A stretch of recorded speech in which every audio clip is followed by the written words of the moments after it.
dosta smo široko stajali i uz pokretljivost igrača Maribora stvarali su nam neprilike.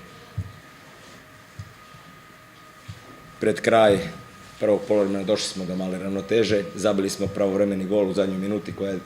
psihološki utječe jako dobro na ekipu i u drugom poluvremenu smo znatno drugačije djelovali, ali opet isključenje je psihički utjecalo na nas i na daljnji tijek utakmice. Mislim da još jedanput ekipa je pokazala zajedništvo i jako teško izdržalo pritisak Maribora koji je stvarno dobra ekipa i meni se jako sviđa, izražavam zadovoljstvo i veliku čestitku Darku na ovom prvom mjestu koje je zasluženo i na toj igri koja pokazuje. Jer jednostavno protiv takve ekipe i sa igrače manje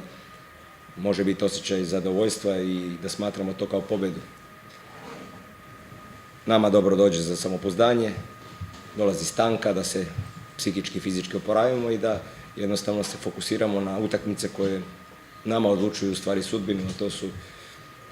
ekipe koje su okolo nas, Gorica, Koper, Krško, Rudar, tako da to je naša liga, ali svejedno današnji rezultat i današnja igra daje nam optimizam za dalje.